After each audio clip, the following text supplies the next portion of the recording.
आज हम जानेंगे अर्थशास्त्र क्या है, इसकी परिभाषाएं क्या होती हैं और इसका प्रादुर्भाव कैसे हुआ। ऐसा माना जाता है कि अर्थशास्त्र का प्रादुर्भाव मानवीय सभ्यता के विकास के साथ ही हो गया था। प्रारंभ में अर्थशास्त्र को नीति शास्त्र का ही भाग माना जाता था। एडम स्मिथ ने इसे नीति शास्त्र से अलग किया तथा इस विषय के विकास में महत्वपूर्ण योगदान दिया। उन्होंने अपने से पूर्व एवं समकालीन विचारकों के अर्थशास्त्र संबंधी विचारों को सुव्यवस्थित तरीके से अपनी एक पुस्तक an inquiry into the nature and causes of wealth of nation में समावेश करके अर्थशास्त्र को एक सुविचारित एवं क्रमबद्ध तरीके से प्रस्तुत किया। इस कारण उन्हें आधुनिक अर्थशास्त्र का जनक भी कहा जाता है। एडम स्मिथ के पश्चात अनेक अर्थशास्त्रियों ने अर्थशास्त्र नामक विषय को आधुनिक अर्थशास्त्र के रूप में विकसित करने में अपना योगदान दिया। इसमें प्रमुख नाम Marshall, Pigou, Cannan, Fisher, Keynes, Robbins, Hicks, Samuelson, J K. Mehta, Deendayal Upadhyay, Amartya Sen और कई रहे हैं। अर्थशास्त्र एक विज्ञान है जो मानव व्यवहार का अध्ययन और उसकी आवश्यकताओं या कह सकते हैं इच्छाओं या उपलब्धियों या उपलब्ध साधनों के वैकल्पिक प्रयोग के मध्य संबंध का अध्ययन कराता है। अर्थशास्त्र की विषय सामग्री का संकेत इसकी परिभाषा से मिलता है। अर्थशास्त्र सामाजिक विज्ञान की वह शाखा है जिसके अंतर्गत वस्तुओं और सेवाओं के उत्पादन, विनिमय, वितरण, उपभोग का अध्ययन किया जाता है। अर्थशास्त्र शब्द संस्कृत शब्द अर्थ और शास्त्र की संधि से बना है, जिसका शाब्दिक अर्थ है धन का अध्ययन। अर्थशास्त्र का शाब्दिक अर्थ धन का शास्त्र अर्थात धन के अध्ययन के शास्त्र को अर्थशास्त्र कहते हैं। प्रसिद्ध अर्थशास्त्री एडम स्मिथ ने 1776 में अपनी पुस्तक an inquiry into the nature and causes of wealth of nation में अर्थशास्त्र को धन का विज्ञान माना। डॉक्टर मार्शल ने 1819 में प्रकाशित अपनी पुस्तक अर्थशास्त्र के सिद्धांत में अर्थशास्त्र की कल्याण संबंधी परिभाषा देकर इसको लोकप्रिय बनाया तथा ब्रिटेन के प्रसिद्ध अर्थशास्त्री लॉर्ड रॉबिन्स ने 1932 में प्रकाशित अपनी पुस्तक में an essay on the nature and significance of economic science में अर्थशास्त्र को दुर्लभता का सिद्धांत माना है। इस संबंध में उनका मत है कि मानवीय आवश्यकताएं असीमित हैं, उनको पूरा करने के साधन सीमित है। आधुनिक अर्थशास्त्री सैमुअलसन ने अर्थशास्त्र को विकास का शास्त्र कहा और आधुनिक अर्थशास्त्री कपिल आर्य ने अपनी पुस्तक अर्थमेघा में अर्थशास्त्र को सुख का साधन का विज्ञान माना है। अतः इन चीज़ों से हम यह जान सकते हैं कि अर्थशास्त्र की बहुत सारी परिभाषाएं रही हैं। तो अर्थशास्त्र की परिभाषाओं को 5 भागों में बांटा गया है। पहला जो भाग है उसका धन संबंधी परिभाषा अर्थात वेल्थ ओरिएंटेड परिभाषा है। दूसरा कल्याण संबंधी अर्थात हम कहेंगे इसे वेलफेयर ओरिएंटेड डेफिनेशन। तीसरी हमारी परिभाषा दुर्लभता संबंधी परिभाषा जिसे स्कैरसिटी ओरिएंटेड परिभाषा कहेंगे। चौथी हमारी आवश्यकता विहीनता संबंधी परिभाषा और 5वीं हमारी विकास संबंधी परिभाषा जिसे वेल्थ ओरिएंटेड डेफिनेशन कहेंगे। इन सभी परिभाषाओं के संबंध में जानना बहुत ज़रूरी है क्योंकि अलग जैसे समय परिवर्तित होता गया वैसे परिभाषाएं भी परिवर्तित होती गई है। सबसे पहले हम लेते हैं धन संबंधी परिभाषा को, वेल्थ ओरिएंटेड डेफिनेशन को। तो 1776 में एडम स्मिथ ने अपनी पुस्तक में राष्ट्र के धन के स्वरूप तथा कारणों की खोज नामक पुस्तक में अर्थशास्त्र को परिभाषित किया। अर्थशास्त्री जे.बी.सी. मिल, जेविन्स सीनियर एवं वॉकर आदि भी स्मिथ एडम स्मिथ के विचारों के समर्थक थे। इन्होंने धन संबंधित परिभाषाओं को खोजा और बताया। एडम स्मिथ ने कहा, अर्थशास्त्र राष्ट्रों के धन के स्वरूप और कारणों की खोज से संबंधित है। यही जेबी से ने कहा, अर्थशास्त्र वह विज्ञान है जो धन का अध्ययन कराता है। और यही वॉकर ने भी कहा कि अर्थशास्त्र ज्ञान के उस भाग का नाम है जिसका संबंध धन से है।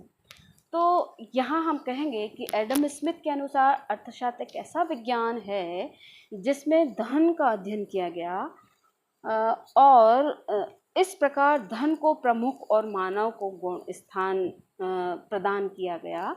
धन को मानवीय सुख और व्यक्तिगत एवं राष्ट्रीय समृद्धि का आधार माना गया। परंतु आलोचकों ने इनकी बहुत आलोचना की और कहा कि इन्होंने धन पर अत्यधिक जोर दिया है और इस परिभाषा में मानव की अपेक्षा धन को महत्वपूर्ण स्थान दिया गया। धन को साधन के स्थान पर साध्य मान लिया गया, अतः समाज में अनेक दोष उत्पन्न हुए। इस कारण इनके अनेक आलोचकों ने इन्हें आर्थिक मानव की कल्पना कहा। कुछ अर्थशास्त्रियों ने अर्थशास्त्र का संकुचित क्षेत्र व धन का संकीर्ण अर्थ माना और कहा कि मानव कल्याण का इसमें कतई उल्लेख नहीं किया गया और यह भी माना कि व्यक्तिगत एवं सामाजिक हितों का एक होना आवश्यक नहीं है और धन सच्चे सुख का प्रतीक है, ऐसा कतई नहीं है। अर्थशास्त्र केवल विज्ञान है, यह कहना भी गलत है।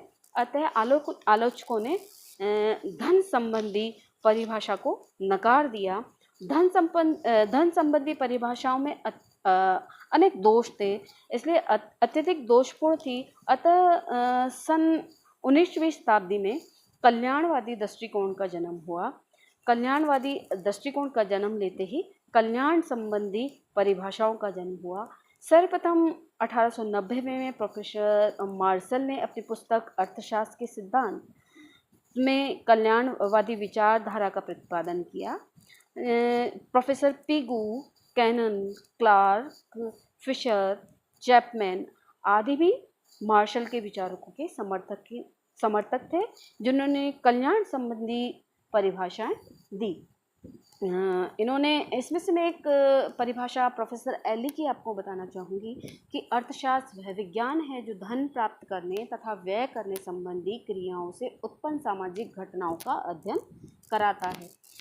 इसी में पिगू भी कहते हैं कि आर्थिक विज्ञान की विषय वस्तु आर्थिक कल्याण है। यह क्षेत्र सामाजिक कल्याण के उस भाग तक सीमित होता है जो प्रत्यक्ष या अप्रत्यक्ष रूप से मानवीय रूपी पैमाने के साथ संबंधित किया जाता है। तो ये सारी परिभाषाएं जी थी जो कल्याण से संबंधित थी। तो कल्याण से संबंधित परिभाषाओं में मार्शल की परिभाषाओं में जिस परिभाषा की व्याख्या निम्नलिखित बिंदुओं के अंतर्गत की गई। उन्होंने कहा कि अर्थशास्त्र के अध्ययन का प्रमुख विषय मानव व मानव कल्याण है। उन्होंने कहा कि अर्थशास्त्र में सामाजिक, सामान्य एवं वास्तविक व्यक्ति का अध्ययन होता है। उन्होंने कहा कि मानव जीवन के सामान्य व्यवसाय का अध्ययन है और उन्होंने साथ ये कहा कि मनुष्य के भौतिक कल्याण का अध्ययन है और मुद्रा से भौतिक कल्याण की माप है। और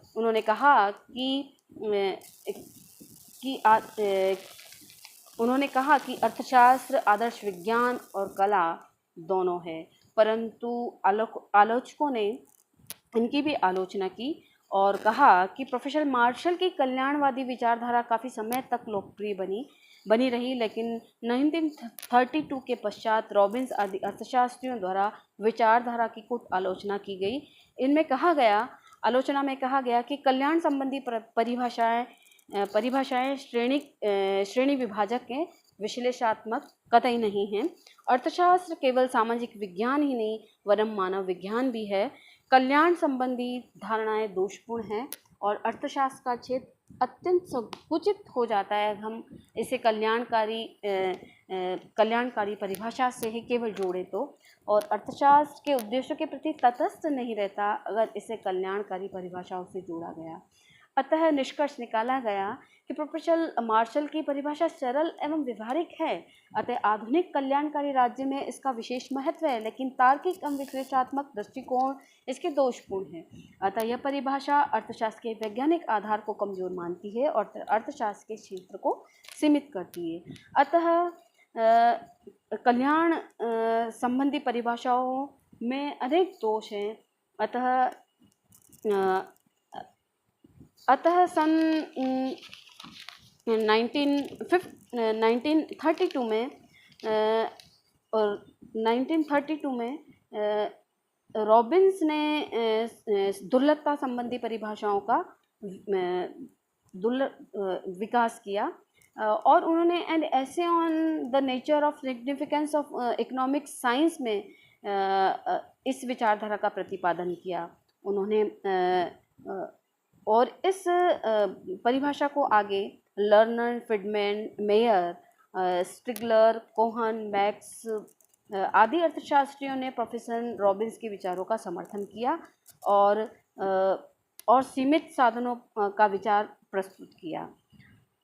दुर्लभता प्रोफेसर रॉबिन्स का समर्थन करते हुए प्रोफेसर मेयर ने कहा कि दुर्भाग्यवश अलादीन का चिराग केवल कहानी या पुस्तकों में होता है। वास्तव में हमारे पास ऐसा कोई चिराग तो नहीं है जो आर्थिक समस्याएं होती हैं और न ही अर्थशास्त्र के अध्ययन की आवश्यकता होती है। रॉबिन्स ने दुर्लभता संबंधी परिभाषाओं की बहुत सारी विशेषताएं इसमें बताई गई हैं, जिसमें अर्थशास्त्र मानव विज्ञान है कहा गया, विश्लेषणात्मक दृष्टिकोण इस परिभाषा को बताया गया और कहा गया कि अर्थशास्त्र का वास्तविक विज्ञान है और ये परिभाषा सार्वभौमिक प्रयोग में लाई जा सकती है और अन्य अनेक जो हैं इसकी तार्किक विशेषताएं बताई गई। परंतु इनकी विशेषताओं होते हुए भी इनकी कई आलोचनाएं की गई और आलोचनाओं में बहुत सारे अर्थशास्त्री थे, जैसे फ्रेजर थे, डर्बिन थे, वुटन थे आदि अर्थशास्त्रियों ने आलोचना की और आलोचना करते हुए कहा कि अगर दुर्लभता संबंधी परिभाषाएं रहती हैं तो अर्थशास्त्र का क्षेत्र जो है अधिक व्यापक हो जाता है और अर्थशास्त्र के उद्देश्यों के प्रति तटस्थ नहीं होता। अर्थशास्त्र वास्तविक विज्ञान ही नहीं वरन आदर्श विज्ञान एवं कला भी है। उन्होंने साथ ही यह भी कहा कि केवल निर्गमन प्रणालियों से आर्थिक घटनाओं का पूर्ण अध्ययन संभव नहीं है और उन्होंने कहा कि उद्देश्य अथवा लक्ष्य एक होना ये भी तार्किक नहीं है और उन्होंने कहा कि पूर्ण रोजगार की मान्यता बिल्कुल गलत है और मानव विवेकशील होता है ये हर समय संभव नहीं है। और उन्होंने कहा कि रॉबिन्स की परिभाषा धनी राष्ट्रों पर पूर्णतः लागू नहीं होती और सुख की प्राप्ति का संबंध अधिक आवश्यकताओं की पूर्ति करने से है, ये कतई नहीं है। और उन्होंने कहा कि रॉबिन्स की परिभाषाएं बहुत जटिल हैं, जटिल श्रेणियों में इनको रखा गया और इनकी सभी परिभाषाएं सभी व्यक्तियों की समझ से परे हैं, ऐसा भी कहा गया। अतः इस परिभाषाओं को भी पूर्णतः नकारा गया और बाद में आवश्यकता विहीनता संबंधी परिभाषा का उद्भव हुआ, जो कि प्रयाग विश्वविद्यालय के अर्थशास्त्र के भूतपूर्व प्रोफेसर जे के मेहता द्वारा प्रतिपादन किया गया। यह परिभाषा पूर्णतः भारतीय दर्शन पर आधारित थी, अतः भारतीय परंपरा और संस्कृति के अनुकूल थी। इसमें प्रोफेसर जे के मेहता ने भारतीय संस्कृति के सदा जीवन एवं उच्च विचार जैसे आदर्श के आधार पर आवश्यकता को कम से कम करने पर बल दिया। इस प्रकार की परिभाषा को पाश्चात्य दृष्टिकोण से भिन्न माना गया। प्रोफेसर जे के मेहता के अनुसार अर्थशास्त्र एक ऐसा विज्ञान है जो मानवीय आचरण का अध्ययन है, इसे इच्छा रहित अवस्था के लक्ष्य पर पहुंचाने के साधन के रूप में करता है। उन्होंने आगे यह भी कहा और लिखा कि अर्थशास्त्र वह विज्ञान है जो आगे चलकर दुख को न्यूनतम करने संबंधी मानवीय आचरण का अध्ययन करता है। दूसरे शब्दों में यह एक प्रकार की आवश्यकताओं से मुक्ति पाने का एवं वास्तविक सुख की आवश्यकता तक पहुंचाने का प्रयास करता है। इनकी परिभाषाएं की विशेषता थी कि भारतीय दर्शन पर आधारित थी और भारतीय परिस्थितियों के अनुकूल थी। मानव व्यवहार को अंतिम लक्ष्य का सुख प्राप्त मानव व्यवहार का अंतिम लक्ष्य सुख प्राप्त करना होता है। इस लक्ष्य की प्राप्ति हेतु आवश्यकताओं को धीरे धीरे कमी करना आवश्यक है। जब इच्छा रहित आवश्यकता आ जाती है तो इच्छा के चुनाव की समस्या का सामना करना पड़ता है और ये चयन करना पड़ता है कि वह किन इच्छाओं को कम करे और किन इच्छाओं को पूरा करें। हम कह सकते हैं इनमें कई सारे विशेषताएं थी, परंतु विशेषता होने के बावजूद भी बहुत सारे आलोचकों ने इनकी आलोचना की और कहा कि प्रोफेसर जे.के. मेहता की परिभाषा भ्रामक परिभाषा है। साथ ही यह परिभाषा भ्रम और दर्शन शास्त्र पर आधारित होने से कठिन व अव्यावहारिक हो जाती है। आज के इस भौतिकवादी युग में आवश्यकता के त्याग और आवश्यकता विहीनता की कल्पना करना कठिन है। इसी कारण आज के भौतिकवादी विश्व में इस धारणा को मान्य नहीं माना गया और अंत में जो परिभाषा आई वह विकास केंद्रित अर्थात ग्रोथ ओरिएंटेड परिभाषा ही।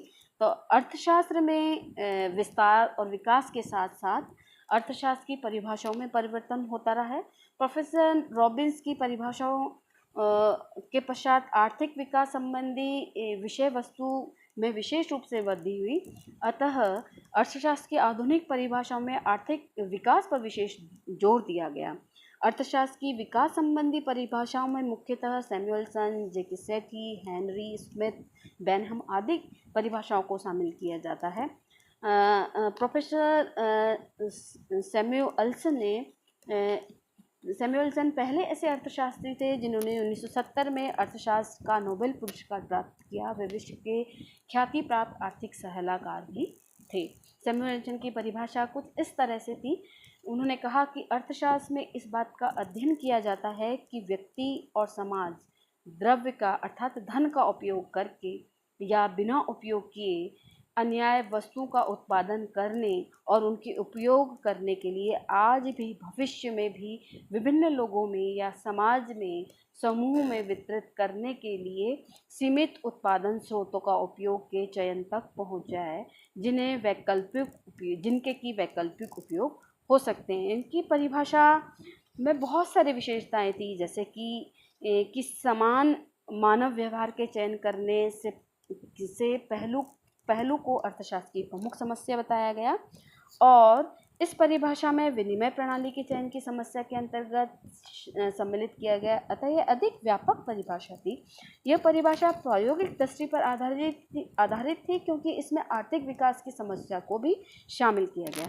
इस परिभाषा के चयन की समस्या न केवल वर्तमान स्वरूप को वरन भावी स्वरूप को भी इसमें शामिल किया गया। इस प्रकार अर्थशास्त्र की परिभाषा उनका केंद्र बिंदु तथा उनकी विषय वस्तुतः निरंतर परिवर्तनशील रही और भविष्य में निरंतर बदलते रहने की पूरी संभावनाएं इसमें थी।